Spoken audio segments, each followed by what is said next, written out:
বড়ই বিচিত্র প্রাণী। অধিক থেকে অধিকতর ধন লাভ করার চেষ্টায় নিজের শরীরকে নষ্ট করে ফেলেন, নিজের শক্তি হারিয়ে ফেলেন, নিজের সামর্থ্য হারিয়ে ফেলেন। আর যে ধন লাভ করেন সেটা কোথায় যায়? সেই শক্তি, সেই সামর্থ্যকে আবার ফিরে পাওয়ার জন্য। আর কিছু মানুষ জীবন এমন ভাবে যাপন করেন যেন তা কখনোই শেষ হবে না, কিন্তু শেষ তো সবারই হবে। আর যখনই শেষটা কাছে চলে আসে তখন মানুষ এটা বুঝতে পারেন যে সে জীবনকে উপভোগ করেননি। তার কারণটা কি? লালসা। এই লালসা জন্ম দেয় লোভকে, আর এই লোভ জন্ম দেয় আপনারই বিনাশকে। সেই জন্য আজ আপনার কাছে যা কিছু আছে, যেমনটা আছে তার সাথে জীবন যাপন করুন, পূর্ণরূপে যাপন করুন। আপনার কাছে যতই ধন, শক্তি, মান থাকুক, তা সবার মধ্যে ভাগ করতে শিখুন। ভাগ করলে ভালোবাসা বাড়ে, আর এই ভালোবাসা দ্বারা জীবন আরো সুখময় হয়ে ওঠে। তাহলে আসুন আর আমার সাথে ভালোবেসে বলুন, রাধা রাধা। মন। জীবনে যখনই কোনো বস্তু বা সুখ স্বাচ্ছন্দ্য অধিক মাত্রায় আপনার কাছে চলে আসে, তখন নিজেকে শ্রেষ্ঠ মনে করার একটা প্রবণতা দেখা যায়, যা হয় আত্মবিশ্বাসে পরিণত হয়, নয়তো অহংকারে। এবার আত্মবিশ্বাস আর অহংকারের মধ্যে অনেক বড় পার্থক্য রয়েছে। আমি এটা করতে পারি, আমি ওটাও করতে পারি, এ হলো আত্মবিশ্বাস। শুধুমাত্র আমি এটা করতে পারি, শুধুমাত্র আমি ওটাও করতে পারি, আমি হলাম সর্বশ্রেষ্ঠ, এটা হলো অহংকার। এবার এই অহংকার এর ধ্বনি অনেক দূর প্রবাহিত হয়, আর এর প্রহার সর্বপ্রথম আপনাকে বিপর্যস্ত করে। এবার এই অহংকার এর বিপরীত শব্দ হলো বিনয়, অর্থাৎ নিজের ঊর্ধ্বে উঠে অন্যের বিষয় ভাবনা চিন্তা করা, সংসারের বিষয় ভাবা।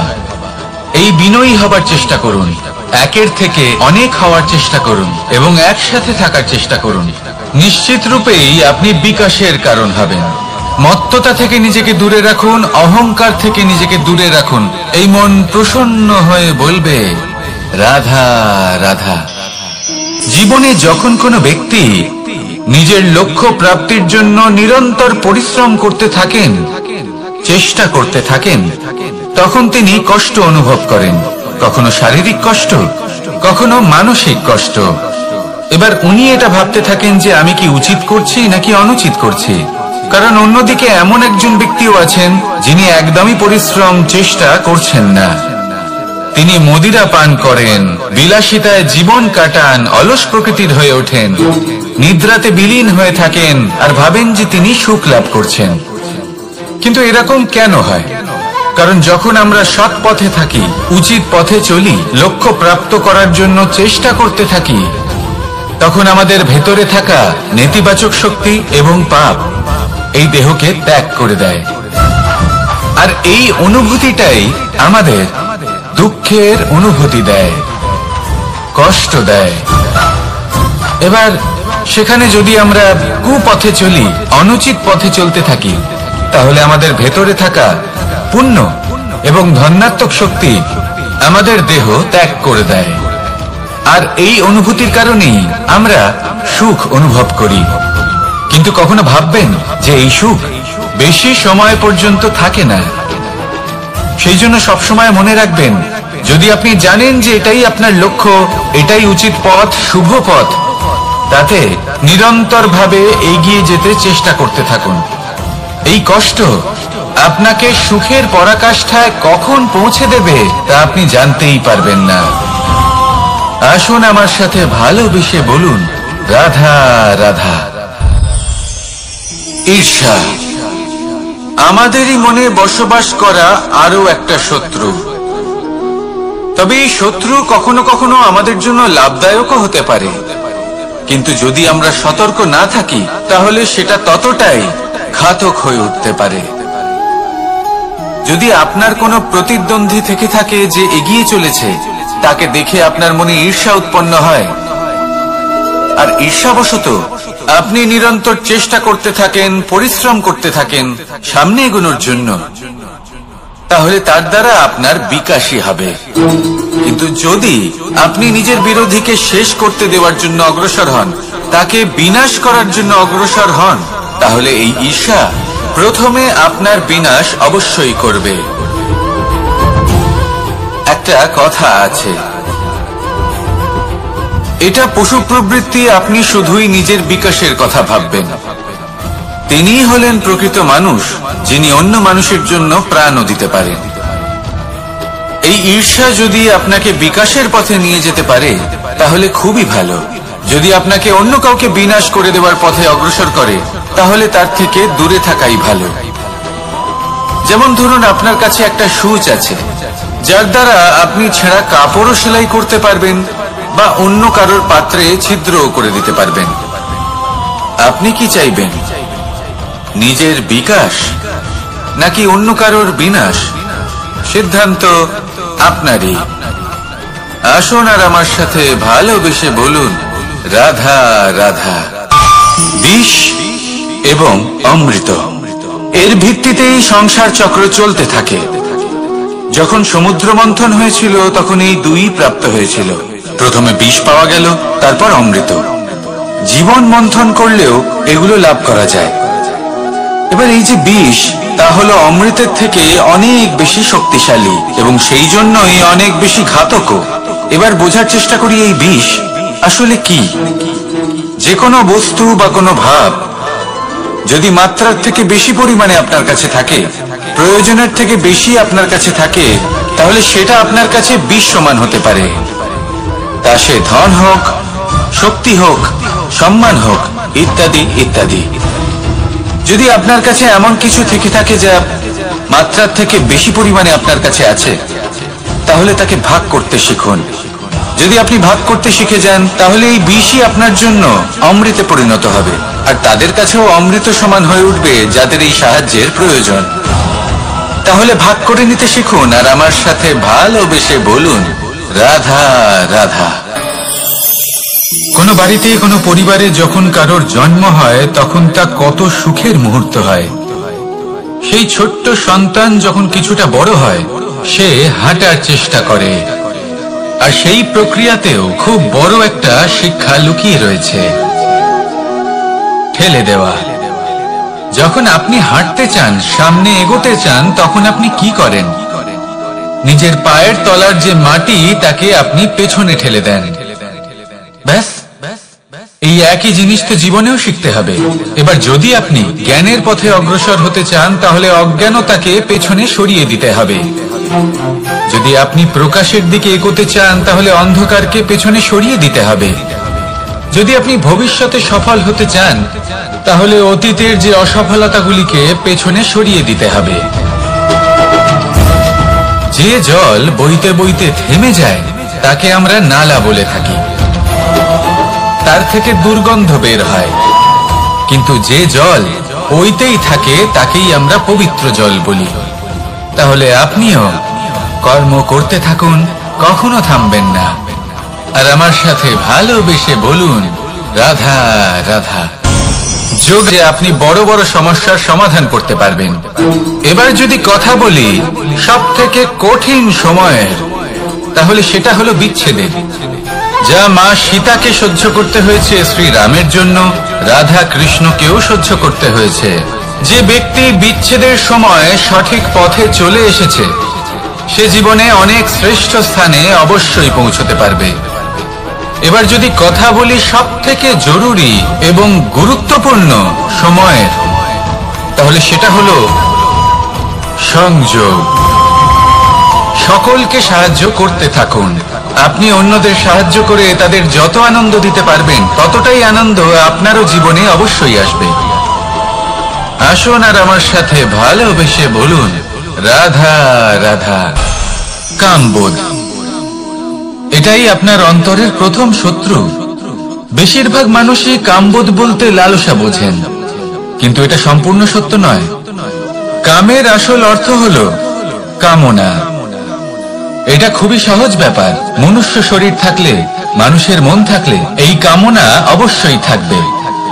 এবার এটাই দেখতে হবে যে এই কামনা নেতিবাচক কামনা নাকি ইতিবাচক কামনা। অন্য কারোর জিনিসে নজর দেওয়া, অন্য কোনো মানুষের উপর নজর দেওয়া, কোনো অনুচিত বস্তুর দিকে নজর দেওয়া, এই নেতিবাচক কামনা। আর এই দুষ্কামনা মানুষকে দিয়ে অপকর্ম করাবেই করাবে। তাই মনে রাখবেন, যে ব্যক্তি নিজের কামনাকে নিয়ন্ত্রণে রাখতে পারেন তিনি সঠিক পথেও থাকেন, সঠিক লক্ষ্যে পৌঁছতেও পারেন। যিনি কামনা নিয়ন্ত্রণে রাখতে পারেন না তিনি তার পথও হারিয়ে ফেলেন এবং লক্ষ্যচ্যুতও হন। তাই মনে রাখবেন, নিজের কামনাগুলিকে নিয়ন্ত্রণে রাখুন, কাম নামক এই শত্রুর ওপর বিজয় লাভ করুন। আর আমার সাথে ভালোবেসে বলুন, রাধা রাধা। ক্রোধ আপনার অন্তরের আরো একটা শত্রু। এই ক্রোধ আসলে কি? আপনার মনের এক ভাবনা, যা আপনার মনেই উৎপন্ন হয়। এই মন আত্মার সাথে যুক্ত থাকে। এখন একটা ভাবনা যা আত্মার সাথে যুক্ত থাকে তাকে অনুচিত কেন বলা হয় সেটা বোঝার চেষ্টা করুন। ক্রোধ কখনো কখনো জরুরি হয়, বিশেষ রূপে তখন যখন আপনি সঠিক পক্ষে দাঁড়িয়ে রয়েছেন এবং সামনের ব্যক্তি অধর্মের পক্ষে রয়েছেন আর বিনম্রভাবে মানছেন না। যেমন শ্রীরাম ক্রুদ্ধ হয়েছিলেন সাগরের ওপর, ওটা উচিত ছিল, আর তা ততক্ষণই উচিত যতক্ষণ আপনি ক্রোধকে নিয়ন্ত্রণ করছেন। যদি ক্রোধ আপনাকে নিয়ন্ত্রণ করতে শুরু করে তাহলে পরিস্থিতি এমনও হতে পারে, ধরুন একজন ব্যক্তির প্রতি ক্রোধের কারণে আপনি তার ক্ষতি করতে চান। আপনি একটা কয়লা হাতে নিলেন আর সেই কয়লা সামনের ব্যক্তির ক্ষতি করার পূর্বে আপনার হাত জ্বালিয়ে দেবে।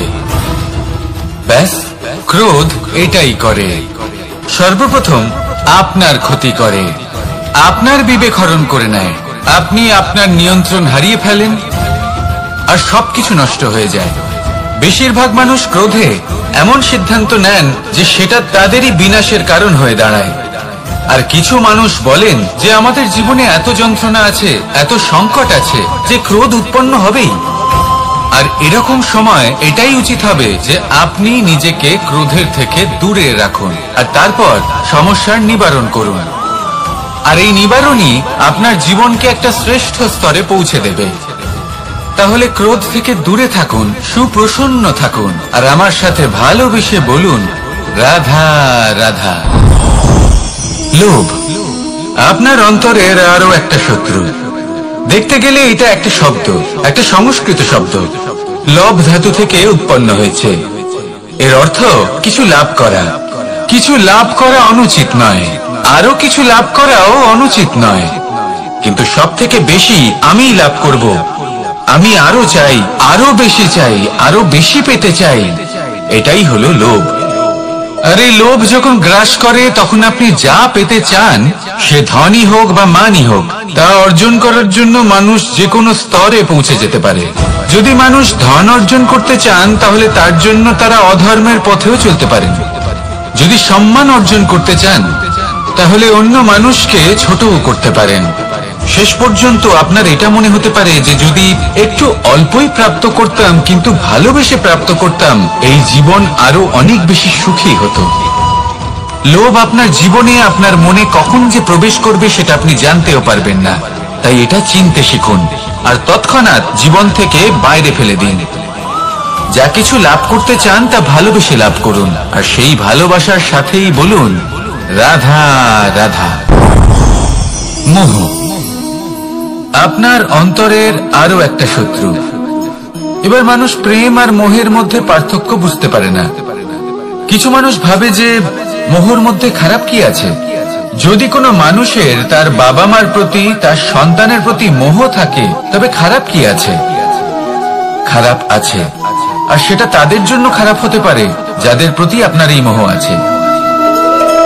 এবার মোহন্য আর প্রেমে শুধুই প্রদান করার জন্য। মোহর বশে আপনার পায়ে বাঁধন পড়ে যেতে পারে।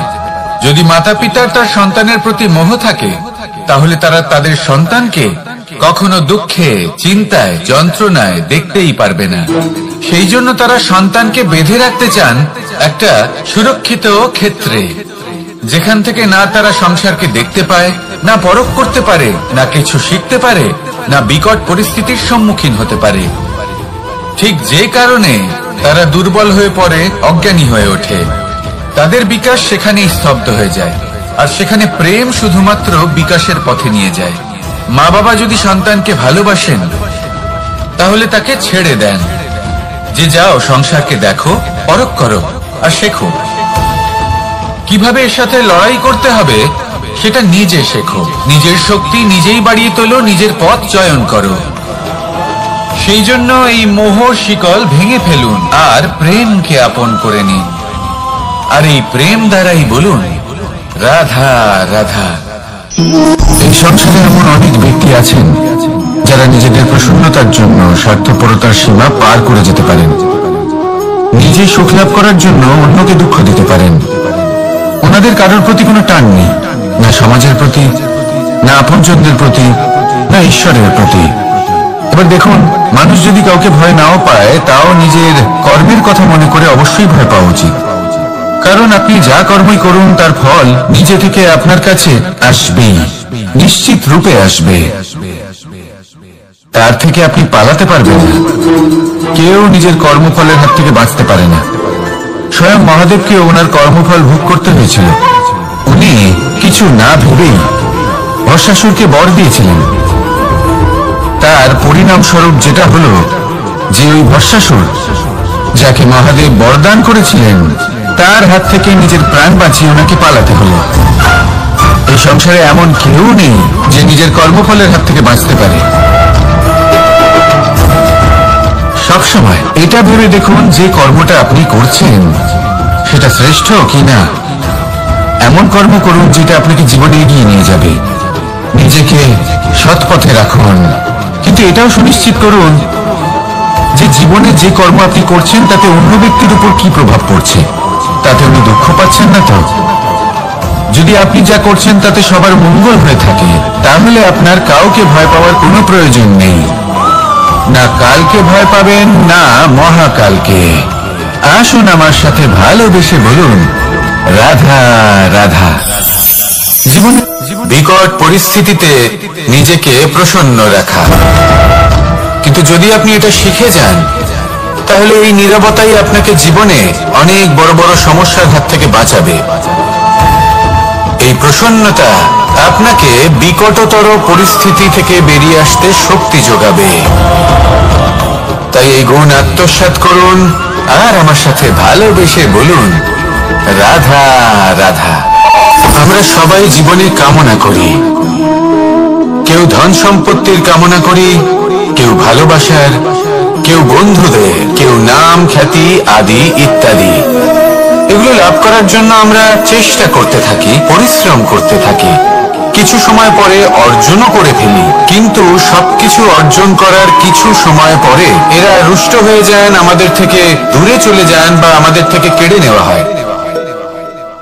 এমনটা কেন হয়? এমনটা এই কারণে হয় কারণ মানুষের একটা দুর্বলতা আছে। কোনো কিছুই অর্জন করার পরে আস্তে আস্তে সে তার মূল্য, তার গুরুত্ব ভুলে যায়, তার জন্য চেষ্টা করা ছেড়ে দেয়। আর এটাই হলো সব থেকে বড় সমস্যা।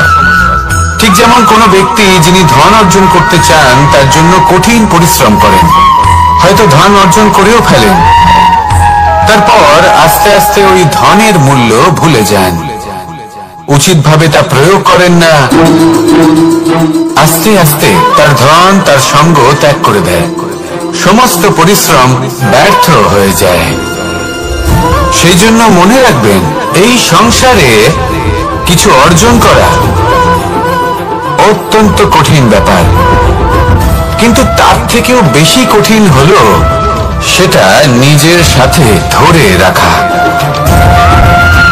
তাই জীবনে যখনই আপনি কিছু অর্জন করবেন তার গুরুত্বটা বুঝুন, আর তারপরে সময় সময় তার মূল্য নিজেকে স্মরণ করাতে থাকুন। কৃতজ্ঞ থাকুন যে আপনার পরিশ্রম আপনাকে এই ফল দান করেছে, আর চিরকাল পরিশ্রম করুন, তবেই আপনি যেটা লাভ করেছেন সেটা আপনার কাছে থেকে যাবে। আসুন আর আমার সাথে ভালোবেসে বলুন রাধা রাধা। এই সংসারে আপনার সব থেকে বড় বন্ধু কে? কেউ বলবেন ছোটবেলার বন্ধুরা, কেউ বলবেন মাতা পিতা, কেউ বলবেন ঈশ্বর। এবারে বলুন যে এই সংসারে আপনার সব থেকে বড় শত্রু কে? কেউ বলবে আপনার বিরোধী, সেই ব্যক্তি যে আপনাকে হিংসে করে, বা আপনার নিজের অহংকার, আপনার কুকর্ম। আমি বলবো যে এই সংসারে আপনার সব থেকে বড় বন্ধু হলো আপনার নিজের মন। এই চঞ্চল মনকে যদি আপনি নিয়ন্ত্রণ করতে শিখতে পারেন, তাহলে এর থেকে বড় বন্ধু এই সংসারে আপনি কোথাও পাবেন না। সেখানেই যদি এই মন আপনাকে বশ করে ফেলে, তাহলে সংসারে এর থেকে বড় শত্রুও আপনি কোথাও পাবেন না। সেই জন্য এই সংসারকে নিয়ন্ত্রণ করার চেষ্টা ত্যাগ করুন। প্রথমে এই মনকে নিয়ন্ত্রণ করতে শিখে যান, তাহলে এই জীবন নিজে থেকেই সাফল্যের পথে অগ্রসর হবে। আর তখন এই মন প্রসন্ন হয়ে বলবে, রাধা রাধা। সংসারে যদি আপনি শুভ কিছু অর্জন করতে চান, তাহলে দুটি পথ আছে। প্রথম হলো ধর্ম, আর দ্বিতীয় হলো কর্ম। কিছু ব্যক্তি এমন কথাও বলেন যে আমরা তো ধর্মের পথেই অগ্রসর ছিলাম, আমরা তো লক্ষ্য প্রাপ্ত করতে পারলাম না, বরং আমাদের নিন্দা হলো। এবার এরকমটা ঠিক কেন হয়? এরকম এই কারণে হয়, কারণ দেখতে গেলে ধর্ম সবসময় আমাদের এমন পথ দেখায় যেটা আমাদের একটা শুভ লক্ষ্য প্রাপ্তিতে সাহায্য করে, কিন্তু সেই লক্ষ্যে আমাদের পৌঁছতে হবে নিজেদের কর্ম দ্বারা। যদি আপনি ধর্মের পথে অগ্রসর হয়ে থাকেন, তাহলে আপনাকে কর্মও করতে হবে। যদি ধর্মের পথে চলেন কিন্তু কর্ম না করেন, তাহলে লক্ষ্য প্রাপ্তি হবে না। ঠিক সেইভাবেই যদি আপনি কর্ম করতে থাকেন কিন্তু ধর্মের পথে না চলেন, তাও লক্ষ্য প্রাপ্তি হবে না। মনে রাখবেন যে ধর্ম এবং কর্ম হলো একটি মুদ্রার দুই পিঠের সমান। এদের নিজের জীবনে আত্মসাৎ করুন এবং অগ্রসর হন। এই সংসারের প্রত্যেক লক্ষ্য আপনার হবে। আসুন আমার সাথে ভালোবেসে বলুন, রাধা রাধা। প্রত্যেক মানুষ জীবনযাপন করেন, কিন্তু প্রত্যেক মানুষ বেঁচে থাকার রসদ জোগাড় করতে পারেন না। তাহলে কি করা যায়? জীবনের রসদ কিভাবে জোগাড় করা যায়? কিভাবে আমাদের চেষ্টা করে যাওয়া উচিত? আমাদের কি করা উচিত? কিছু কাজ আছে যেগুলো আপনাদের করতে হবে। সর্বপ্রথম, জীবনে যখনই কোনো সমস্যা আসবে, তখন নিরপেক্ষভাবে তার সম্মুখীন হন। তা সে যে সমস্যাই হোক, সেটা সমাধান করার জন্য আপনাকে শুভ পথ নির্বাচন করতেই হবে।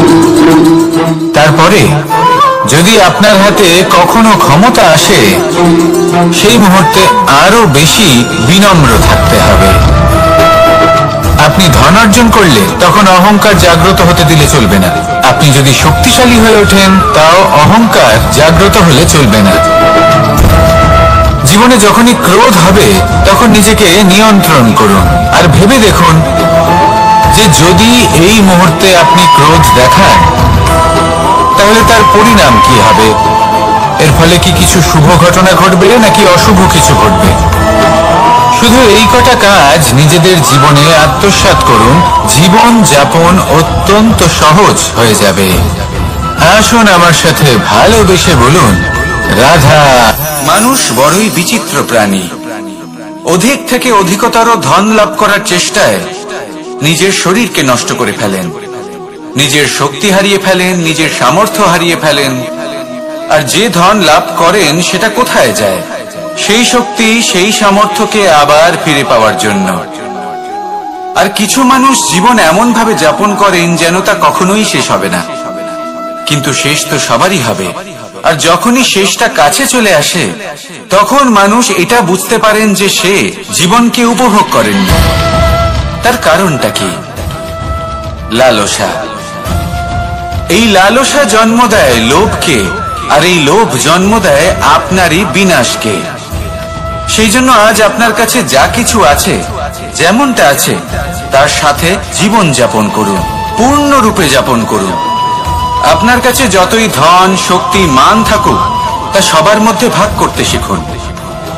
ভাগ করলে ভালোবাসা বাড়ে, আর এই ভালোবাসা দ্বারা জীবন আরো সুখময় হয়ে ওঠে। তাহলে আসুন আর আমার সাথে ভালোবেসে বলুন, রাধা রাধা। মন। জীবনে যখনই কোনো বস্তু বা সুখ স্বাচ্ছন্দ্য অধিক মাত্রায় আপনার কাছে চলে আসে, তখন নিজেকে শ্রেষ্ঠ মনে করার একটা প্রবণতা দেখা যায়, যা হয় আত্মবিশ্বাসে পরিণত হয়, নয়তো অহংকারে। এবার আত্মবিশ্বাস আর অহংকারের মধ্যে অনেক বড় পার্থক্য রয়েছে। আমি এটা করতে পারি, আমি ওটাও করতে পারি, এ হলো আত্মবিশ্বাস। শুধুমাত্র আমি এটা করতে পারি, শুধুমাত্র আমি ওটাও করতে পারি, আমি হলাম সর্বশ্রেষ্ঠ, এটা হলো অহংকার। এবার এই অহংকার এর ধ্বনি অনেক দূর প্রবাহিত হয় আর এর প্রহার সর্বপ্রথম আপনাকে বিপর্যস্ত করে। এবার এই অহংকার এর বিপরীত শব্দ হলো বিনয়, অর্থাৎ নিজের ঊর্ধ্বে উঠে অন্যের বিষয় ভাবনা চিন্তা করা, সংসারের বিষয়ে ভাবা। এই বিনয়ী হবার চেষ্টা করুন, একের থেকে অনেক হওয়ার চেষ্টা করুন এবং একসাথে থাকার চেষ্টা করুন। নিশ্চিত রূপেই আপনি বিকাশের কারণ হবেন। মত্ততা থেকে নিজেকে দূরে রাখুন, অহংকার থেকে নিজেকে দূরে রাখুন। এই মন প্রসন্ন হয়ে বলবে রাধা রাধা। জীবনে যখন কোনো ব্যক্তি নিজের লক্ষ্য প্রাপ্তির জন্য নিরন্তর পরিশ্রম করতে থাকেন, চেষ্টা করতে থাকেন, তখন তিনি কষ্ট অনুভব করেন, কখনো শারীরিক কষ্ট, কখনো মানসিক কষ্ট।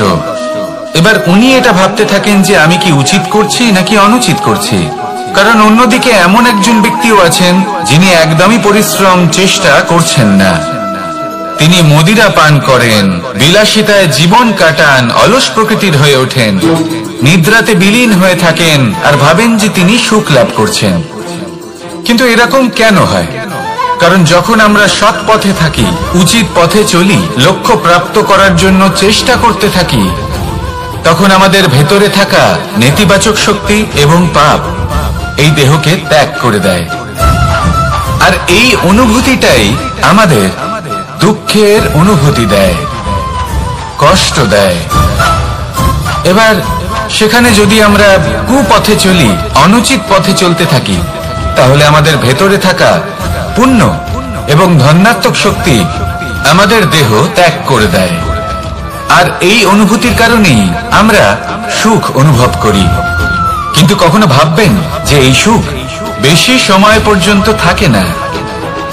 সেই জন্য সবসময় মনে রাখবেন, যদি আপনি জানেন যে এটাই আপনার লক্ষ্য, এটাই উচিত পথ, শুভ পথ, তাতে নিরন্তরভাবে এগিয়ে যেতে চেষ্টা করতে থাকুন। এই কষ্ট আপনাকে সুখের পরাকাষ্ঠায় কখন পৌঁছে দেবে তা আপনি জানতেই পারবেন না। আসুন আমার সাথে ভালোবেসে বলুন রাধা রাধা। ঈর্ষা আমাদেরই মনে বসবাস করা আরো একটা শত্রু। তবে এই শত্রু কখনো কখনো আমাদের জন্য লাভদায়কও হতে পারে, কিন্তু যদি আমরা সতর্ক না থাকি তাহলে সেটা ততটাই ঘাতক হয়ে উঠতে পারে। যদি আপনার কোনো প্রতিদ্বন্দ্বী থেকে থাকে যে এগিয়ে চলেছে, তাকে দেখে আপনার মনে ঈর্ষা উৎপন্ন হয়, আর ঈর্ষাবশত আপনি নিরন্তর চেষ্টা করতে থাকেন, পরিশ্রম করতে থাকেন সামনে এগোনোর জন্য, তাহলে তার দ্বারা আপনার বিকাশই হবে। কিন্তু যদি আপনি নিজের বিরোধীকে শেষ করতে দেওয়ার জন্য অগ্রসর হন, তাকে বিনাশ করার জন্য অগ্রসর হন, তাহলে এই ঈর্ষা প্রথমে আপনার বিনাশ অবশ্যই করবে। একটা কথা আছে, এটা পশু প্রবৃত্তি, আপনি শুধুই নিজের বিকাশের কথা ভাববেন। তিনি হলেন প্রকৃত মানুষ, যিনি অন্য মানুষের জন্য প্রাণও দিতে পারেন। এই ঈর্ষা যদি আপনাকে বিকাশের পথে নিয়ে যেতে পারে তাহলে খুবই ভালো। যদি আপনাকে অন্য কাউকে বিনাশ করে দেওয়ার পথে অগ্রসর করে, তাহলে তার থেকে দূরে থাকাই ভালো। যেমন ধরুন, আপনার কাছে একটা সূচ আছে, যার দ্বারা আপনি ছেঁড়া কাপড়ও সেলাই করতে পারবেন বা অন্য কারোর পাত্রে ছিদ্রও করে দিতে পারবেন। আপনি কি চাইবেন, নিজের বিকাশ নাকি অন্য কারোর বিনাশ? সিদ্ধান্ত আপনারই। আসুন আর আমার সাথে ভালোবেসে বলুন রাধা রাধা। বিষ এবং অমৃত, এর ভিত্তিতেই সংসার চক্র চলতে থাকে। আমি আরো চাই, আরো বেশি চাই, আরো বেশি পেতে চাই, এটাই হলো লোভ। আর এই লোভ যখন গ্রাস করে, তখন আপনি যা পেতে চান, সে ধনই হোক বা মানই হোক, তা অর্জন করার জন্য মানুষ যে কোনো স্তরে পৌঁছে যেতে পারে। যদি মানুষ ধন অর্জন করতে চান, তাহলে তার জন্য তারা অধর্মের পথেও চলতে পারেন। যদি সম্মান অর্জন করতে চান তাহলে অন্য মানুষকে ছোটও করতে পারেন। শেষ পর্যন্ত আপনার এটা মনে হতে পারে যে যদি একটু অল্পই প্রাপ্ত করতাম কিন্তু ভালোবেসে প্রাপ্ত করতাম। সুখ, দুঃখ এবং শক্তি, এই তিন হলো এই সংসারের ত্রিদেবের মতো। আমাদের জীবনে যা কিছু ঘটছে এই তিনটির ভিত্তির উপরেই হচ্ছে। আসলে এই সংসারের একটা নিয়ম আছে, যখনই আপনি কিছু লাভ করেন এই সংসার আপনার পরীক্ষা নেয়। এটা জানার জন্য আপনার পরীক্ষা নেয় যে আপনি যা কিছুই লাভ করেছেন আপনি কি আদৌ সেটার যোগ্য কিনা। ঠিক সেইভাবেই এই সুখ, দুঃখ এবং শক্তি আপনার পরীক্ষা নিয়ে থাকে।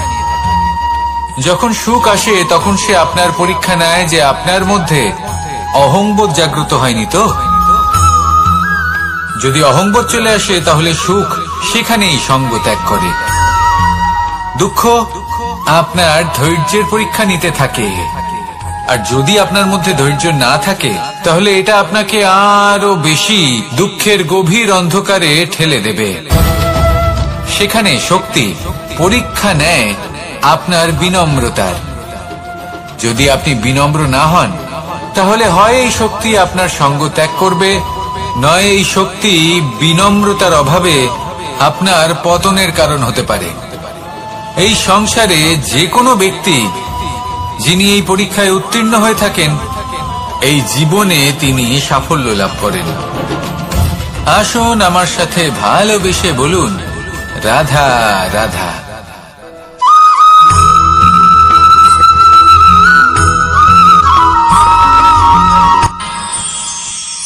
আমরা সবাই সূর্যকে সম্মান কেন করি?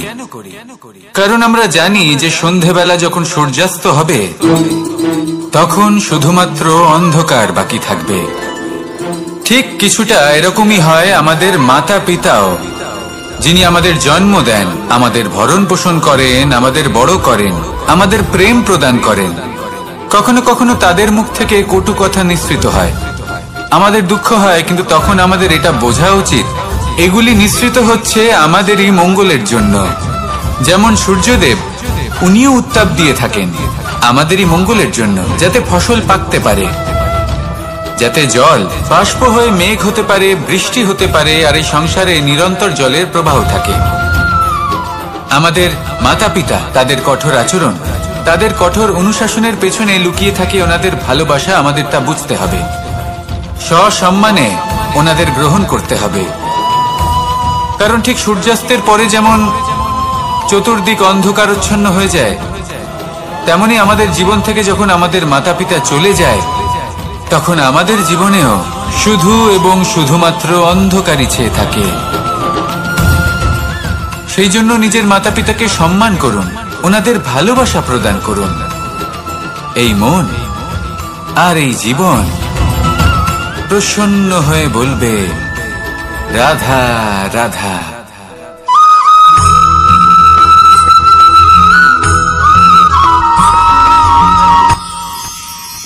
মানুষ তার জীবনে দুই ধরনের পরিস্থিতিকে খুব ভয় পায়। এক, কোনো কারণবশত কারোর সামনে নত হওয়া। দুই, কোনো কারণে এটা তখনই হয় যখন আমাদের শিক্ষা এবং মূল্যবোধের অভাব থাকে। যদি মানুষের মধ্যে প্রকৃত শিক্ষা থাকে তাহলে এই সংসারে কোনো সময় এবং কারোর সামনেই নত হওয়ার কোনো প্রয়োজন নেই। যদি মানুষের মধ্যে মূল্যবোধ থাকে তাহলে তাকে নিজের মূল্যবোধ বা চরিত্র থেকে বিচ্যুত হতে হয় না, তা সে যাই হয়ে যাক না কেন। কোন বালককে যদি জন্ম থেকেই সুশিক্ষার অধিকারী করা হয়, শিক্ষিত করা হয়, মূল্যবোধের অধিকারী করা হয়, তবে সে এই সংসারে এমন কর্ম করবে যাতে সে নিজেকে, নিজের পরিবারকে, সমগ্র সমাজকে গর্বিত করতে পারে। শিক্ষা লাভ করুন, মূল্যবোধ লাভ করুন এবং আমার সাথে ভালোবেসে বলুন, রাধা রাধা।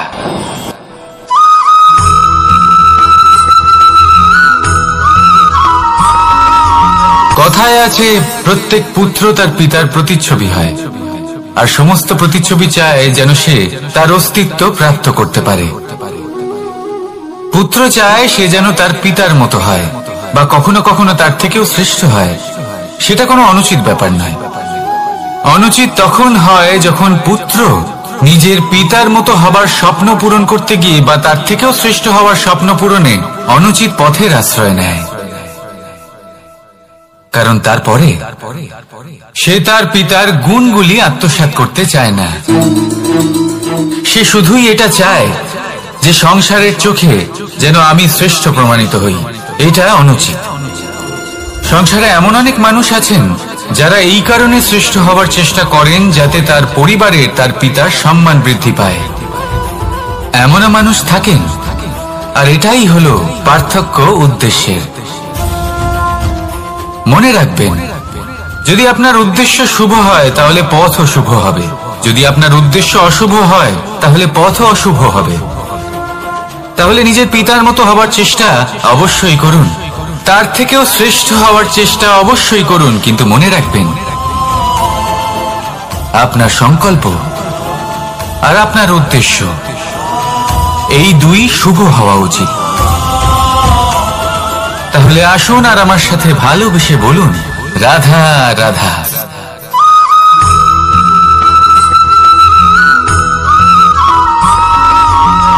এই সংসারের সব থেকে গুরুত্বপূর্ণ তত্ত্ব কোনটা? প্রথম হলো সময়। জন্ম থেকে মৃত্যু পর্যন্ত এই যে সময়, এটাই তো হলো জীবন। দ্বিতীয় হলো জীবন, যাতে আমরা সময়ের সদ্ব্যবহার করি, শ্রেষ্ঠ থেকে শ্রেষ্ঠতর কাজ করার চেষ্টা করি। বহু বছরের এই পরম্পরা, এই সংস্কৃতিকে এগিয়ে নিয়ে যাওয়ার চেষ্টা করি। এই সংসারে আমরা অংশগ্রহণ করতে চেষ্টা করি। তৃতীয় হলো ধন, সেই ধন যা প্রত্যেক ব্যক্তি অর্জন করতে চেষ্টা করেন। এবার এই তিনটি তত্ত্বের মধ্যে একটা সামঞ্জস্য আছে, সমান ব্যাপার আছে। সে ধনই হোক বা সময় হোক বা হোক জীবন। আর সেই সমান ব্যাপার হলো যে যদি আপনি এটা গণনা করতে থাকেন তাহলে তা কমতে থাকে, যদি আপনি এটা ব্যবহার করেন তাহলে তা বাড়তে থাকে। একে সংগঠিত করে রাখতে চেষ্টা করলে এ হাত থেকে ফসকে যায়, কিন্তু যদি আপনি একে সামলে রাখতে শিখে যান তাহলে এমন কাজ করবেন যাতে সংসারের সাথে সাথে পরবর্তী প্রজন্ম লাভবান হবে। যদি কিছু শিখতে চান তাহলে সামলাতে শিখুন, গণনা করা বা সংগঠিত করা নয়। আসুন আর আমার সাথে ভালোবেসে বলুন, রাধা রাধা।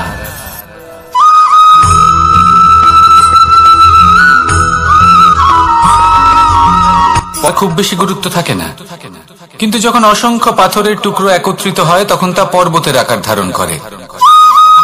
সেইভাবেই কিছু মানুষ যখন একত্রিত হন তখন তৈরি হয় পরিবার, কিছু পরিবার যখন একত্রিত হয় তখন তৈরি হয় সমাজ, যখন অনেক সংখ্যক সমাজ একত্রিত হয় তখন তৈরি হয় রাজ্য। এবার এই রাজ্যের সব থেকে গুরুত্বপূর্ণ ব্যক্তি হতে পারেন রাজা, কিন্তু তাও সেই রাজা একা কিছু করতে পারেন না। যুদ্ধ লড়ার সময় তারও নিজের সৈন্যদলকে প্রয়োজন পড়ে। কিন্তু এই সংসারে এমন একজন ব্যক্তি আছেন যিনি একাই সব কাজ করতে থাকেন, এবং সেই ব্যক্তি হলেন মা। আমাদের জীবনে একজন পিতার ভূমিকা কিন্তু নিঃসন্দেহে অমূল্য, কিন্তু আমাদের সকলের জীবনে যে ভূমিকা একজন মায়ের তা অন্য কারোর থাকে না।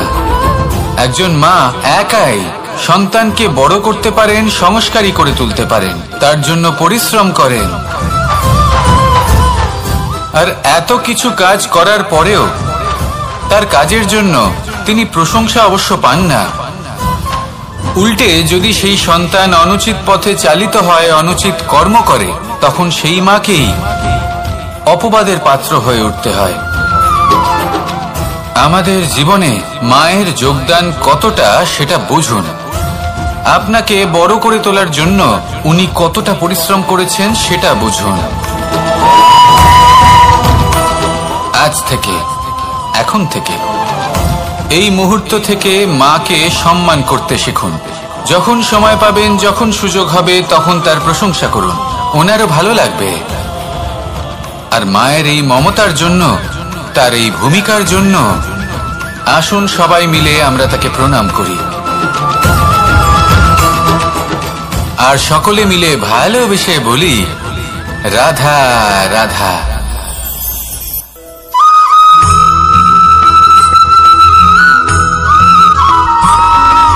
মানুষের একটি সমস্যা আছে যে মানুষ সাফল্যকে মাপতে থাকেন, লক্ষ্যপ্রাপ্তিকে মাপতে থাকেন এবং তার তুলনা করতে থাকেন যে ও এত কিছু পেল আর আমি পেলাম না, ওর কাছে এত কিছু আছে কিন্তু আমার কাছে নেই। এই তুলনা করার জন্য ওনারা দুঃখী হয়ে পড়েন, নিরাশ হয়ে পড়েন। তাই আমি একটা প্রশ্ন করছি যে এটা কি উচিত? এই সংসারে আপনি কি নিয়ে তুলনা করবেন যেখানে সূর্যদেব চন্দ্রমা দুজনেই আছেন, দুজনেই হলেন বিশেষ, দুজনেই নিজ নিজ সময়ে উদিত হন। এদের মধ্যে একজন না থাকলে তাহলে আমাদের জীবন কঠিন হয়ে পড়বে। ঠিক সেইভাবেই আপনি যদি একটা বড় রেখা অঙ্কন করেন তাহলে অন্য রেখাটি ছোট হয়ে পড়ে না, সে তেমনই থাকে যেমনটা সে ছিল। আপনার অস্তিত্ব কখনো ছোট বা বড় হতে পারে না, শুধু তুলনা করার জন্য আপনার এটা মনে হতে পারে।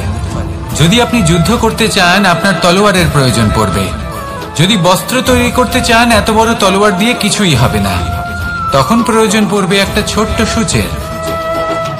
তাই তুলনা করবেন না, না নিজেকে ছোট মনে করবেন না অন্য কাউকে। সবার সাথে সহযোগিতা করুন, আর যদি তুলনা করতেই হয় নিজের সাথে করুন যে কাল আমি কেমন ব্যক্তি ছিলাম, আজ কি তার থেকে শ্রেষ্ঠ হয়ে উঠতে পেরেছি। ভেবে দেখুন ভবিষ্যতে গিয়ে আপনি কতটা শ্রেষ্ঠ ব্যক্তি হতে পারেন। আসুন আমার সাথে ভালোবেসে বলুন, রাধা রাধা।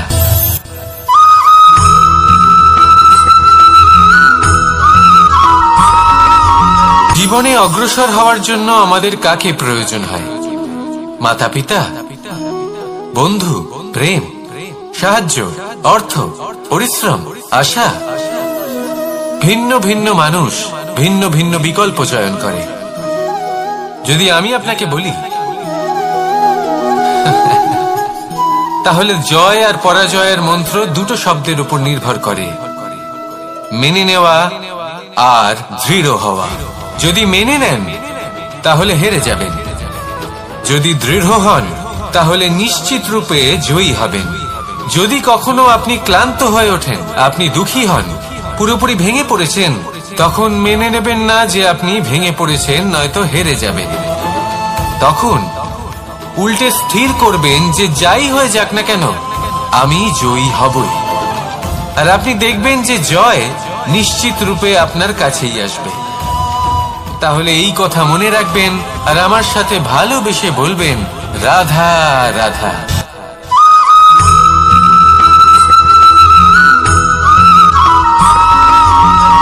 মানুষ ভাবেন যে ধন অর্জন করা হলো অত্যন্ত গুরুত্বপূর্ণ। তিনি আজীবন ধন অর্জন করতে থাকেন, ধন অর্জন করার চেষ্টা করতে থাকেন। সে যাই হয়ে যাক না কেন পরিশ্রম করতে থাকেন। স্বাস্থ্যের দিকে নজর দেন না, না উচিত সময় খাবার খান, না উচিত সময় ঘুমোতে যান, না পর্যাপ্ত সময় পর্যন্ত ঘুমন, কিছুই না। ধন অর্জন করতেই থাকেন, করতেই থাকেন। আর কিছু সময় পরে যখন তিনি অসংখ্য ধন লাভ করে ফেলেন তখন তার সাথে ওনার শরীরে অনেক রোগ বাসা বাঁধে। এইসব রোগের উপচার করতে করতে সেই সমস্ত ধন যা উনি অর্জন করেছেন তা তিনি ব্যয় করে ফেলেন। শেষ পর্যন্ত কি হয়? আমরা যেভাবে এসেছি ঠিক সেইভাবেই ফিরে যাই, ধন এখানেই থেকে যায়। দেখুন, একটা অত্যন্ত গুরুত্বপূর্ণ কথা রয়েছে যে আপনার বোঝা উচিত। এই যে ধন, তার ব্যবহার করুন জীবনকে আরো ভালো করে তোলার জন্য। ধনের সদ্ব্যবহার করা উচিত, এমন যেন না হয় এই ধন আপনাকে ভোগ করে ফেলে। এই জীবনকে নিশ্চিত রূপে আরো শ্রেষ্ঠ করে তুলুন। কিন্তু এই ধন অর্জন করার এই প্রক্রিয়াতে নিজের সারা জীবনকে নষ্ট করে ফেলবেন না। এই জীবন উপভোগ করতে শিখুন আর আমার সাথে ভালোবেসে বলুন, রাধা রাধা।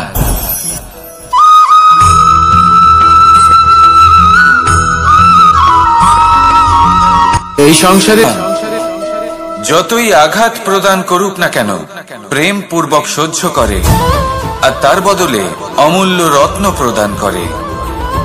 সন্তান যদি হাল চালায় তাহলে তার বদলে তাকে অন্ন প্রদান করে। এটাই হলো ধরনী। এবার এর থেকে আমরা কি শিক্ষা পেতে পারি? এটাই যে কারোর জন্য কিছু করা বা কাউকে কিছু দেওয়া মনে কোনো কামনা ছাড়াই। আর এই কথাটা বুঝে যান, যদি কারোর জন্য কামনা না রেখে বা কোনো পাওয়ার আশা না রেখে কারোর জন্য কিছু করেন বা কারোকে কিছু দেন, যদি এটা আপনি শিখতে পারেন তবে আপনি ভালোবাসতে শিখে গেছেন। আর সেই জন্যই এই ধরিত্রীকে মাতা বলা হয়, কারণ মাতা শুধু উনি নন যিনি গর্ভে সন্তানকে ধারণ করেন, মাতা তো উনিও যিনি জীবন বাঁচতে শেখান, যিনি জীবন বাঁচার উদাহরণ প্রদান করেন। তাহলে ধরনীর থেকে এই নিঃস্বার্থ ভাব শিখুন, নিঃস্বার্থ ভালোবাসা শিখুন, আর এই ভালোবাসার সাথেই বলুন রাধা রাধা।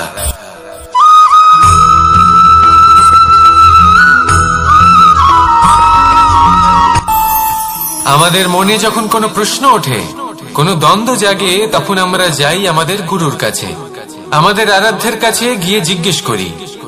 এইভাবেই একদিন আমি পৌঁছলাম আমার আরাধ্যের কাছে, আমার মহাদেবের কাছে, আর ওনাকে প্রশ্ন করলাম যে মহাদেব, জীবনে আনন্দ পাওয়ার, উৎসব পালনের, প্রেম ভাগ করে নেবার, জীবনকে উপভোগ করে নেওয়ার সর্বশ্রেষ্ঠ সময় কোনটা?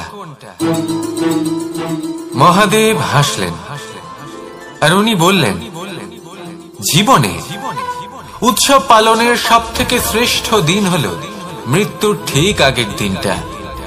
প্রেম ভাগ করে নেওয়ার সব থেকে শ্রেষ্ঠ মুহূর্ত হলো মৃত্যুর ঠিক আগের মুহূর্ত।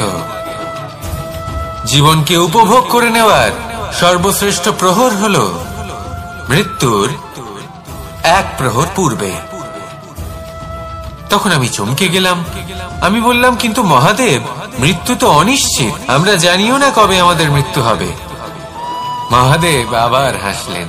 উনি বললেন যে যদি আমরা এভাবে জীবন কাটাই যে আমরা জীবনের প্রত্যেক দিন, প্রত্যেক মুহূর্ত, প্রত্যেক প্রহর শেষ বলে মনে করি, তাহলে আমাদের সমস্ত জীবন আনন্দের সাথেই অতিবাহিত হবে। কি বলেন?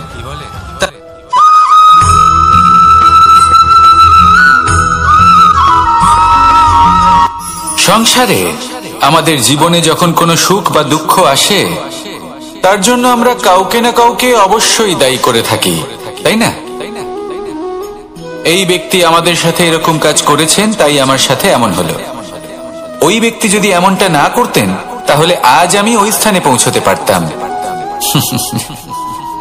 সবই আপনার দৃষ্টিভঙ্গির উপর নির্ভরশীল, আর যদি আপনার দৃষ্টিভঙ্গি এমন হয় তাহলে তা অনুচিত। সত্যি কথা বলতে এই সংসারে ভিন্ন ভিন্ন ধরনের মানুষ আছে। এটা আপনার উপর নির্ভর করছে কিভাবে তাদের স্বাগত জানাবেন।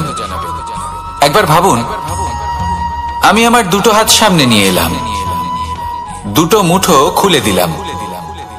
দুই প্রকারের মানুষ আসবেন, কিছু না কিছু দিয়ে যাবেন।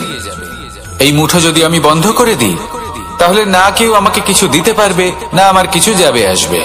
নিশ্চয়ই বুঝতে পারছেন এই দুই ধরনের ব্যক্তি কারা এবং তারা কি দিয়ে যান। আমি যদি নিজের মুঠো খুলে দিই তাহলে কিছু ভালো মানুষ আসবেন, আমাকে আনন্দ, সন্তুষ্টি, জ্ঞান প্রদান করে যাবেন, ভালো অভিজ্ঞতা দিয়ে যাবেন।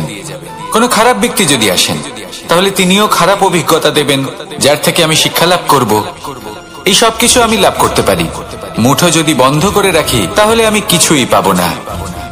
দেখুন, এই সংসারে প্রত্যেকের জীবনে এইরকম, প্রত্যেকের জীবনে সবকিছুই আছে, ভালো খারাপ দুই মানুষই আছে, ভালো অভিজ্ঞতা আছে, খারাপ অভিজ্ঞতা আছে।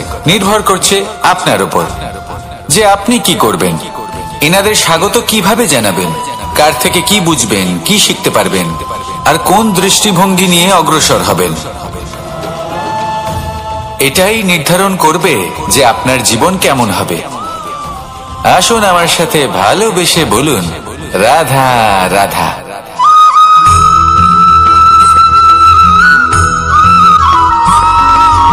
জীবনে অগ্রসর হওয়ার জন্য আমাদের কাকে প্রয়োজন? পরাজয়ের মন্ত্র দুটো শব্দের উপর নির্ভর করে, মেনে নেওয়া আর দৃঢ় হওয়া। যদি মেনে নেন তাহলে হেরে যাবেন, যদি দৃঢ় হন তাহলে নিশ্চিত রূপে জয়ী হবেন। যদি কখনো আপনি ক্লান্ত হয়ে ওঠেন, আপনি দুঃখী হন, পুরোপুরি ভেঙে পড়েছেন, তখন মেনে নেবেন না যে আপনি ভেঙে পড়েছেন, নয়তো হেরে যাবেন। তখন উল্টে স্থির করবেন যে যাই হয়ে যাক না কেন আমি জয়ী হবই। আর আপনি দেখবেন যে জয় নিশ্চিত রূপে আপনার কাছেই আসবে। তাহলে এই কথা মনে রাখবেন আর আমার সাথে ভালোবেসে বলবেন, রাধা রাধা।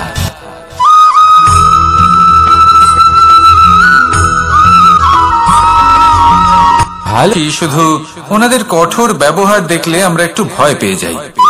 এবার ওনাদের এই কঠোর ব্যবহার আমাদের ভালো না লাগলেও অত্যন্ত আবশ্যক, কারণ মাতার থেকে আমরা যে শক্তি লাভ করি তা যেন নিয়ন্ত্রণ হারিয়ে বিধ্বংসী না হয়ে ওঠে, আমরা যেন কোনো কুপথে না চলে যাই, আমরা কখনো যেন দোষ না করে ফেলি। শুধু সেই জন্য পিতা এবং গুরু একটু কঠোর হয়ে ওঠেন এবং ওনাদের এই কঠোর আচরণ ভবিষ্যতে গিয়ে আমরা অবশ্যই বুঝতে পারি। জীবনে কিছু বছর আমরা এগিয়ে যাই আর তারপর আমরা বুঝতে পারি যে বাবা এবং গুরু আমাদের যথেষ্ট ভালোবাসতেন, কিন্তু ওনাদের ভালোবাসার বহিঃপ্রকাশ আলাদা। প্রয়োজনীয় হলো এটা দেখার, এটা বোঝার যে শুরু থেকে আমাদের প্রতি ওনাদের আচরণ কেমন ছিল। ওনাদের কঠোর হওয়ার পেছনে ওনাদের ভালোবাসাটা বোঝার চেষ্টা করুন, ওনাদের চিন্তাটা বোঝার চেষ্টা করুন, ওনাদের পথপ্রদর্শনের আড়ালে আপনার ভবিষ্যতের জন্য যে পরিকল্পনা ওনারা করেছেন সেটা বোঝার চেষ্টা করুন। তখন আপনারা বুঝতে পারবেন ওনাদের ভালোবাসাকে। আপনার মনের মধ্যে আপনা থেকেই ওনাদের প্রতি সম্মান জেগে উঠবে। নিজের পিতা এবং নিজের গুরু এই দুজনের প্রতি কৃতজ্ঞতা প্রকাশ করুন আর আমার সাথে ভালোবেসে বলুন, রাধা রাধা।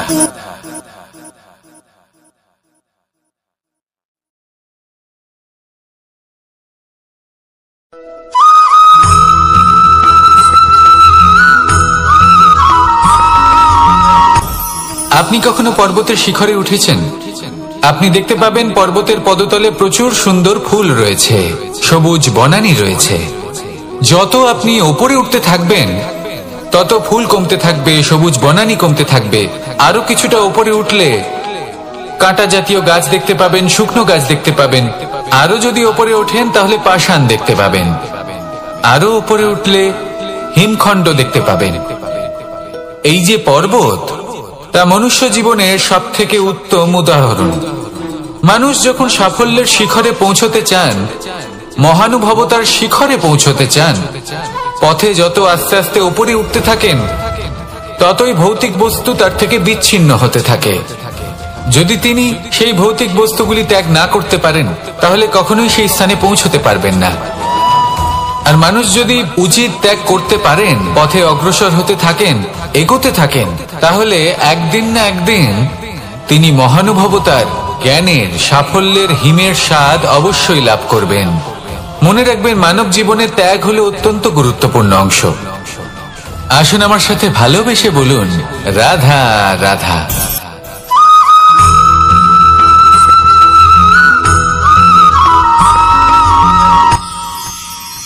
মানুষ তার জীবনে দুই ধরনের পরিস্থিতিকে খুব ভয় পায়। এক, কোনো কারণবশত কারোর সামনে নত হওয়া। দুই, কোনো কারণে নিজের চরিত্র থেকে, নিজের মূল্যবোধ থেকে বিচ্যুত হওয়া। এবার কেন হয় এরকম যে কথায় কথায় কারোর সামনে নত হতে হয়? কেন বারংবার নিজের চরিত্র থেকে চ্যুত হতে হয়? এরকম কেন হয়? এটা তখনই হয় যখন আমাদের শিক্ষা এবং মূল্যবোধের অভাব থাকে। যদি মানুষের মধ্যে প্রকৃত শিক্ষা থাকে তাহলে এই সংসারে কোনো সময় এবং কারোর সামনেই নত হওয়ার কোনো প্রয়োজন নেই। যদি মানুষের মধ্যে মূল্যবোধ থাকে তাহলে তাকে নিজের মূল্যবোধ বা চরিত্র থেকে বিচ্যুত হতে হয় না, তা সে যাই হয়ে যাক না কেন। কোনো বালককে যদি জন্ম থেকেই সুশিক্ষার অধিকারী করা হয়, শিক্ষিত করা হয়, মূল্যবোধের অধিকারী করা হয়, তবে সে এই সংসারে এমন কর্ম করবে যাতে সে নিজেকে, নিজের পরিবারকে, সমগ্র সমাজকে গর্বিত করতে পারে। শিক্ষা লাভ করুন, মূল্যবোধ লাভ করুন, এবং আমার সাথে ভালোবেসে বলুন, রাধা রাধা।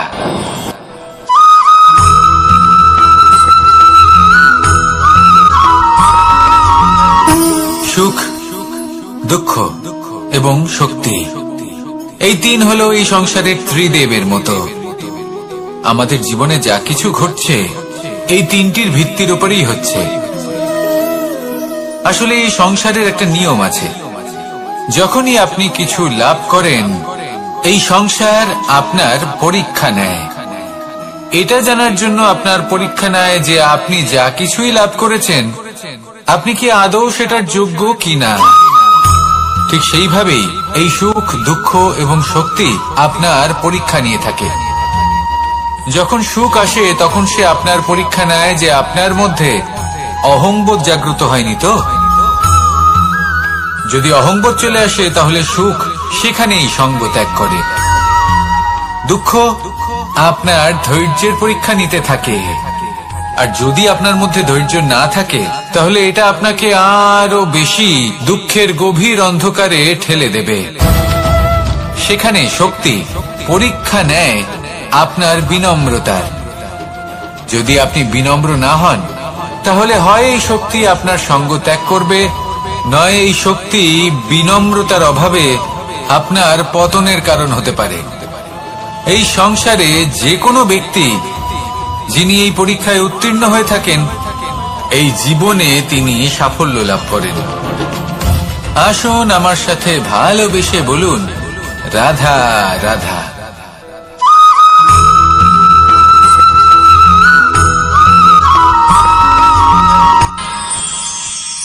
আমরা সবাই সূর্যকে সম্মান কেন করি? কারণ আমরা জানি যে সন্ধেবেলা যখন সূর্যাস্ত হবে তখন শুধুমাত্র অন্ধকার বাকি থাকবে। ঠিক কিছুটা এরকমই হয় আমাদের মাতা পিতাও, যিনি আমাদের জন্ম দেন, আমাদের ভরণ পোষণ করেন, আমাদের বড় করেন, আমাদের প্রেম প্রদান করেন। কখনো কখনো তাদের মুখ থেকে কটু কথা নিঃসৃত হয়, আমাদের দুঃখ হয়, কিন্তু তখন আমাদের এটা বোঝা উচিত এগুলি নিঃসৃত হচ্ছে আমাদেরই মঙ্গলের জন্য। যেমন সূর্যদেব, উনিও উত্তাপ দিয়ে থাকেন আমাদেরই মঙ্গলের জন্য, যাতে ফসল পাকতে পারে, যাতে জল বাষ্প হয়ে মেঘ হতে পারে, বৃষ্টি হতে পারে, আর এই সংসারে নিরন্তর জলের প্রবাহ থাকে। আমাদের মাতা পিতা, তাদের কঠোর আচরণ, তাদের কঠোর অনুশাসনের পেছনে লুকিয়ে থাকে ওনাদের ভালোবাসা। আমাদের তা বুঝতে হবে, সসম্মানে ওনাদের গ্রহণ করতে হবে। কারণ ঠিক সূর্যাস্তের পরে যেমন চতুর্দিক অন্ধকারচ্ছন্ন হয়ে যায়, তেমনি আমাদের জীবন থেকে যখন আমাদের মাতা পিতা চলে যায় তখন আমাদের জীবনেও শুধু এবং শুধুমাত্র অন্ধকারই ছেয়ে থাকে। সেই জন্য নিজের মাতা পিতাকে সম্মান করুন, ওনাদের ভালোবাসা প্রদান করুন। এই মন আর এই জীবন প্রসন্ন হয়ে বলবে, রাধা রাধা।